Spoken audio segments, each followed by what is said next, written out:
അച്ഛനും മകനും നല്ല കൂട്ടായിരുന്നു. 6 വയസ്സുള്ള കുട്ടിയുടെ വലിയ ആഗ്രഹമായിരുന്നു തൻ്റെ കൂട്ടുകാരൻ്റെ പപ്പയ്ക്കുള്ളതുപോലെ തൻ്റെ പപ്പയ്ക്കും ഒരു കാർ വാങ്ങണമെന്ന്.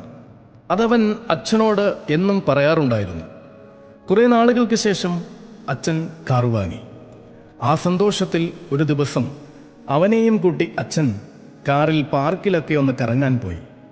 അച്ഛൻ ഐസ്ക്രീമൊക്കെ വാങ്ങി വന്നപ്പോൾ ആ പുതിയ കാറിൻ്റെ ചുവട്ടിൽ നിന്നുകൊണ്ട് ഒരു ഇരുമ്പ് കമ്പി കൊണ്ട് എന്തോ ആ കാറിൽ എഴുതുന്നുണ്ടായിരുന്നു തൻ്റെ പ്രിയപ്പെട്ട മകൻ.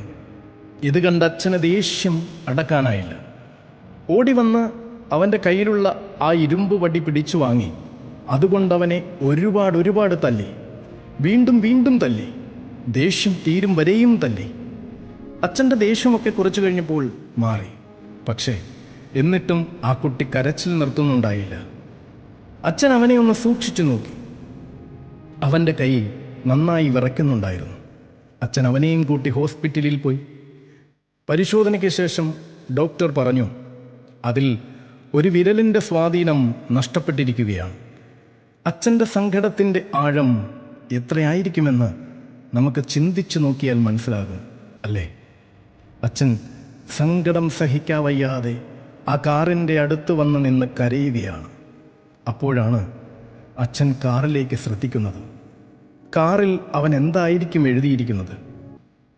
അച്ഛൻ കുറേ കൂടി സൂക്ഷിച്ചു നോക്കി. അപ്പോൾ കാണാൻ സാധിച്ചു. അച്ഛന് മനസ്സിലായി, ആ കാറിൽ അവൻ എഴുതിയത് I love you my papa എന്നായിരുന്നു. വേറെ ഒന്നും അവൻ അതിൽ കുത്തിക്കുറിച്ചിട്ടില്ല. I love you my papa എന്ന് തന്നെയായിരുന്നു. പക്ഷെ 5 മിനിറ്റ് നേരത്തെ ദേഷ്യം കൊണ്ട് എന്തൊക്കെയാണ് ആ അച്ഛന് നഷ്ടപ്പെട്ടത്. ഇംഗ്ലീഷിൽ പറയാറുണ്ട്, passive emotions and permanent relationship.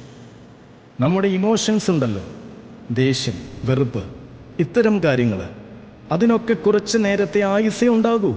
പക്ഷെ ആ കുറച്ച് നേരം കൊണ്ട് നമ്മളൊക്കെ നഷ്ടപ്പെടുത്തുന്നത് പെർമനൻ്റ് റിലേഷൻഷിപ്പ് തന്നെയാണ്. ബന്ധങ്ങൾ എല്ലാ കാലത്തേക്കുമുള്ളതാണ്. ഈ ഒരു 5 മിനിറ്റിലേക്ക് വേണ്ടി മാത്രമുള്ളതല്ല.